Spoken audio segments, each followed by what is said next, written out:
And to further help us understand the third summit in Pyeongyang and what we can expect from it, Professor Song Se-ryun of Kyung University and our Unification Ministry correspondent Oh Jung-hee joins us in the studio today. Welcome, Professor. Welcome, Jung-hee. Great to be here. Good to be here. All right, so let's start by taking a look at President Moon Jae-in's arrival in Pyeongyang. Now, we saw hundreds of people lined the tarmac at Pyeongyang's International Airport holding North Korean flags and also unification ones. And we also saw North Korea's ceremonial guards honoring the president's arrival. So we saw North Korean leader Kim Jong-un and his wife Ri Sol-ju also making a surprise entrance there at the airport and greeted President Moon Jae-in and our First Lady. So how did you feel about this third encounter between President Moon Jae-in and Kim Jong-un? Third encounter. I saw it with a little bit of a conflicting emotions in my mind. First off, it was good to see that some positive steps are taken. They're meeting together, pomp and ceremonies. It was a first rate. So there's a good mood that is shown on the screen. But on the other hand, a lot is riding on this meeting. If nothing gets done, the worst scenario is that North Korea, again, cry wolf situation. They'll further isolate it from the allies and the friends. And also, that would mean that they'll be missing the golden opportunity to make something happen with Donald Trump at the helm. He is the first U.S. president who is serious enough and unconventional enough to talk to Kim Jong-un and willing to get into the deal. I mean, whether there would be his desire to get world peacemaker moniker or even the Nobel Prize or whatever, but probably he wants to have some legacy. So in order for that happen, the President Moon has a lot of role to play as a mediator to definitely get that happen. So whether that will happen or not, with hope, but at the same time, we're talking about North Korea and its antics, and we have seen that hundreds of times. So a little bit of hesitant trepidation. What about you, Jung-hee? I mean, were a lot of that expected upon President Moon's arrival at the international airport in Pyeongyang? Well, he is the second South Korean president to arrive in Pyeongyang via airport. I mean, we saw former President Kim Dae-jung arrive in Pyeongyang Sunan International Airport in 2000, and there we also saw then North Korean leader Kim Jong-un, Kim Jong-il come out to the airport and greet South Korean president by himself. And that's actually the scene that we saw this morning. Well, this morning, but with different people, right? So it was pretty much, well, highly anticipated that North Korean leader would come out himself to provide the best, the utmost welcome and greetings towards South Korean president. So just to give you a recap of what happened this morning and the remainder of the schedules that we have to come today. So South Korea's first couple plus the South Korean delegation arrived at Pyeongyang at around 10. He was honored. They were greeted by North Korean leader Kim Jong-un. The two leaders of Seoul and Pyeongyang inspected the honor guards, North Korean honor guards, and they also received some flowers from North Korean children. And according to the press center at the Dongdaemun Design Plaza, we are hearing that it took quite a bit of time for the leaders of Seoul and Pyeongyang to arrive to move to their next destination, which was Baekwawon guest house. This is the place where South Korean delegation is staying, and that's because they at the beginning, they were in separate cars because of a car parade. So we are now learning that there was a car parade for these two leaders. And also the Pyeongyang citizens came out to the streets, like waving their flags and flowers to the leaders to welcome a South Korean president's arrival. And then the leaders joined in one vehicle. And then they arrived at the state guest house.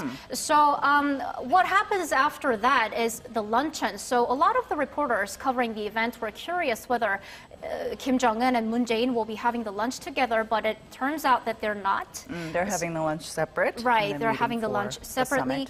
And the most important thing is they're starting off their first meeting of the summit at 3:30. 3:30 p.m. So we'll have it start in roughly 3 hours time, and the First Lady will have her own separate schedules. The business leaders and the special representatives will also be carrying out their own schedules. All right. Now let's go back to what Senior Presidential Press Secretary Yoon Young-chan said before President Moon departed for Pyongyang. He talked about how the president said that we're at a stage of institutionalizing peace from the routine of the threat of war. And what's interesting is that he said we aren't looking for declarations or adding more agreements this time around, and instead we're moving forward to a new era based on agreements already made. So what can we make of that briefing there? Well, probably he's talking about the Panmunjom Declaration, and Panmunjom Declaration has laid out a pretty good roadmap going forward. And recent days we've seen how they're implementing those stuff. Well, first of all, the visit to Pyongyang that was in the declaration, it's being played out. And the military tension alleviation, we saw that they were having marathon meetings to hammer out the details, which to me is they're finally getting to the details, which is good. And also the big ticket item, I guess, is the denuclearization. What do we mean by it, and what's the acceptable arrangement with that? And along with other cultural exchanges and lost families getting together, those are all in the Panmunjom Declaration. So I think it's a good message that we've agreed on major items before, so we're serious about implementing it. But the important point is that in order to get to especially the denuclearization part, the big meeting that they are anticipating and trying to make happen is the U.S.-North Korea meeting. Right. So I think that other than implementation, what's hidden under it is how do we generate a message or the agreement that is substantive enough that will garner attention and also interest from not only from Donald Trump, but also the Congress and allies. Right. I think, like we said, President Moon faces his toughest challenge yet for this summit. Now, Jung-hee, a big delegation actually accompanied President Moon this time around compared to the previous two summits back in April and May. Who are some of the figures accompanying him?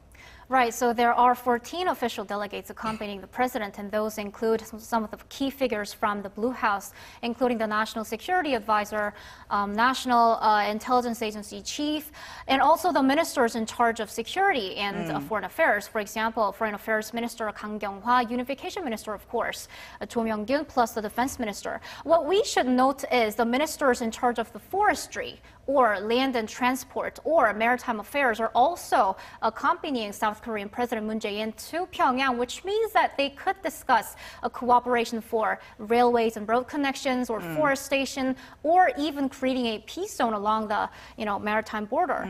And plus, a lot of Mrs. leaders are accompanying the South Korean delegation. What we know so far is Hyundai Group's chairperson, Kim Jong-un, who actually Hyundai Group is the mother group of Hyundai Asan, which ran some of the key inter-Korean projects like the Joint Industrial Complex, the Kaesong Industrial Complex, and plus tours to North Korea's Mount Kumgang. And another person who heads the Association of Companies that ran businesses at the Joint Factory Park is also visiting Pyongyang, which sort of gives us a clue that maybe the two Koreas could discuss operations at the Kaesong Industrial Complex, but nobody knows. It's not confirmed. And of course, business leaders from Samsung Electronics, LG Group, SK Group, and Hyundai Motor Group, they'll be visiting North Korea as well, and they'll be meeting North Korea's Vice Premier, Lee Ryong-nam, who's actually in charge of the economic affairs. So they will be discussing possible investment in the future, but of course, this is not confirmed as of yet. So South Korea says it has all the possibilities open. There is potential, but because of the sanctions, we really never know. I mean, we did see some progress, though, ever since the previous two summits between the two Koreas, although we did see some stalled negotiations between the U.S. and North Korea. Now, let's go back in time a little bit. And following in the footsteps of his predecessors, late President Roh Moo-hyun and President Kim Dae-jung, they headed over to Pyongyang back in 2000 for Kim Dae-jung and President Oh Jung-hee for 2007. And now President Moon's trip comes amid a rapid diplomatic thaw on the peninsula. Right. So how does President Moon's relationship to North Korean leader Kim Jong-un compare to those relationships of his predecessors and then North Korean leaders? Predecessors, I think I would include also those presidents who did not make it to North Korea. And I think that the President Moon's trip this time, it builds upon the kind of different phases of the relationship between the two Koreas, and also including the international community. Most relevantly, I think that this trip comes amid the sanctions regime. North Korea needed to make changes in their stance, in diplomatic stance, and also military stance. And also, that comes with their declared completion of the nuclear program. Now they have a concrete chip to say that we're the nuclear power, and with this, the rest of the world has to deal with us in some sort of packages that they can exchange. And that's, I think, the big difference between the President Moon's trip to President Oh Jung-hee or Kim Dae-jung. Probably they started the relationship, but at the same time, the kind of exchanges they were able to make and kind of promises they were to make lacked a little bit of substance. So that's why we needed the do-over and do-over. So third time is a charm. I mean, for us living in Korean Peninsula, however many times it takes, we have to go at it. But from the standpoint of the United States, China, and all those, their patience has been tested, and how many times can you overlook the cry wolf, the player? So this is, I think, the window of opportunity that a lot of things kind of that came together over a long period of time, and if they don't make a good use out of it, probably they'll be losing the opportunity, and next opportunity might not come in a short period of time. Right. So, I mean, eyes are obviously on whether this summit will help to bring about a breakthrough amid stalled negotiations between Washington and Pyongyang on the nuclear talks. Now, since the historic summit between Kim and Trump in Singapore in June, the U.S. has been calling for some concrete steps by North Korea to prove that it's willing to denuclearize, and it's denuclearizing, while North Korea has been calling for a regime security guarantee and an official end to the Korean War by signing a peace treaty first before it goes ahead with some specific concrete denuclearization process. So what can we make of this? What was confusing to me, at least, is that those two are not really linkable. I mean, those are two separate issues, and it seems like they're trying to make it a condition out of it. I think that as they negotiate, probably they could institute some kind of midway point. For example, the end of the war declaration, probably they could make some kind of commitment first and then to get there, but more importantly, that'll also depend on what kind of denuclearization regimes they're talking about. A lot of experts have been saying that it is not even possible to have a one-time, very short period of time to get rid of all the nuclear weapons or have a conclusive period at the end. It has to be a kind of step-by-step process. I think that presents an opportunity for President Moon to suggest that, well, we need to take a substantial step towards that process, and probably he's talking about the nuclear weapon inspection, inventory of what North Korea has. If that becomes a North Korea's commitment to divulge all those inventories that they have and allow the inspection, probably they could be a good starting point that is acceptable to international community and Donald Trump. But at this point, it's still a speculation. Any thoughts on that, Jung-hee?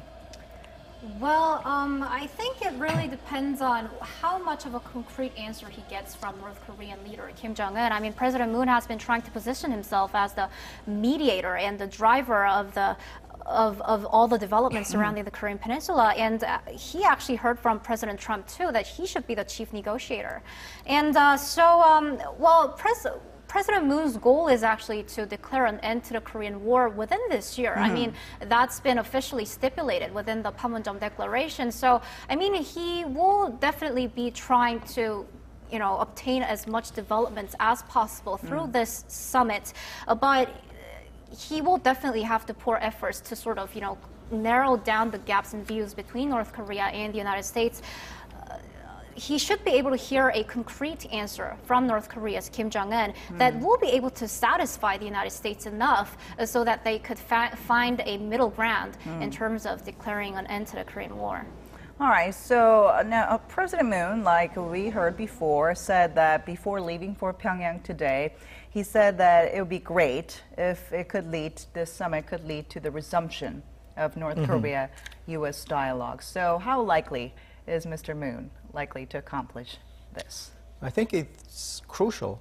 And if he doesn't pull off that particular bit of accomplishment, probably this meeting is just one of those meetings that we have to do it again. I think that people will almost say that this is an opening act, and main event comes when Donald Trump finally meets with Kim Jong-un to affirm or confirm the overall package between the two.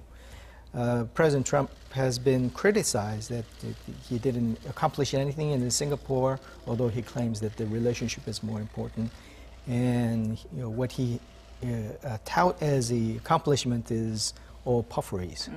And there were a lot of cynics and critics and the opposition to whatever the North Korea relationship has already built in the political sentiment anyways. So to overcome that, I think that this requires, as Jung-hee mentioned, something concrete has to emerge, something verifiable, something that has a sustainable impact has to emerge. Without that, probably White House would say, nice try, but no thanks. All right. Now, what's interesting, though, is that when Mr. Moon's special envoy to North Korea, Chung Eui-yong, traveled to Pyongyang this month, we heard that Kim Jong-un actually reaffirmed his commitment to denuclearize. So what can we make of that? Well, I think there are a lot of experts, especially in the hawkish part, was saying that, well, it's North Korea, so it's, you know, you got to have the big pinch of salt when you're listening to that. But what is more worrying is that some people, or some experts are saying that, well, didn't South Korea overpromise this? Or did they exaggerate what North Korea was saying? Or they would say, well, sunshine, moonshine, liberal government has that kind of naive disposition towards North Korea. So I think because of that, the skeptics still abound. And that's something that we have to overcome. And I think what is on the side of the success would be that Donald Trump wants this desperately. The midterm election is coming. He needs something to kind of wave as his accomplishment, and world peacemaker sounds very good to his But the Singapore summit wasn't enough. Right. So if he don't get anything here, then they will say, well, Singapore and then nothing. But if something comes up, then say, well, Singapore was a preparation act, and I really was focusing on this. But what this is would be something that the President Moon has to pull out of the hat that he has. All right. So, well, I don't want to raise hopes or anything, but you know, I mean, from the South Korean presidential envoys who visited North Korea, we heard actually that, well, according to the National Security Advisor who headed the delegation, Chairman Kim said, well, up until President Trump's first term, which is up until the January of 2021, he he said that, they will continue on with the denuclearization process. I mean, something will be able to be seen by the end of President Trump's first term. And that's actually the first time a North Korean leader has explicitly said anything about the North Korea's denuclearization timeline. So I think that sort of, raised hopes to the South Korean government that maybe some sort of an achievement could be gained through this inter-Korean summit. And what's also differentiating from the past inter-Korean summits is that this is the first time that the leaders of the two Koreas are discussing denuclearization by themselves. I mean, up until now, North Korea has not been willing to discuss denuclearization with South Korea because it was like, well, we developed nukes because of the United States, so you're not the right partner for us to discuss nukes with. But this is the first time that the denuclearization is officially included as the agenda. So, because of those kind of differences, I think those factors are sort of raising the potential for a more positive outcome from this inter-Korean summit, but we never know. And hopefully more detailed and more specific, I guess, something will come out of the third summit compared to the one in April and May, because much of the critics said that it was way too vague in terms of denuclearization and such. There were lip services, and Punggye-ri was, to some people, it was in progress, but to some people it was a show, a sham showing of his determination. And there were dismantling of some the structures, but people quickly point out that, well, they were building and dismantling, so people accuse that the nuclear program is continuing even. So the Chairman Kim has a big task of dismantling and diffusing that concern. All right. Now, what are the chances then we'll probably see a second Kim-Trump summit within this year? I guess it's going to depend on the outcome of this week's inter-Korean summit, but still.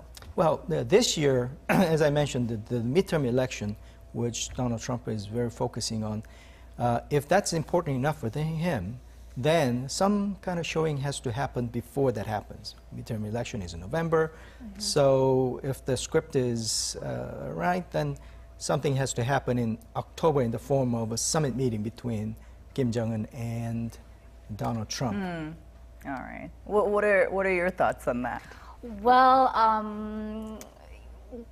the presidential office has also said that a noteworthy thing about the inter-Korean summit right now is that President Moon actually heads to New York right after this summit ends. For the UN General Assembly. Right, and that's where he'll be having the summit with U.S. President Trump along the lines, on the sidelines of the UN General Assembly. So definitely they'll be, sharing the results of the inter-Korean summit, which will give us a clue on whether the next Trump-Kim summit could happen within this year. All right, well, that's all the time we have for you guys. Thank you so much for coming in today. Thank you. Now, in light of today's summit, we're going to take a look back at the previous two summits that took place this year between President Moon Jae-in and North Korean leader Kim Jong-un. So let's take a look at that.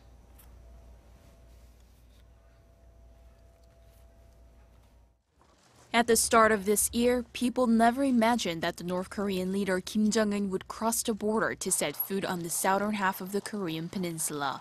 That symbolic step was taken on April 27th, the same day that the leaders of the two Koreas agreed to work toward the complete denuclearization of the Korean peninsula.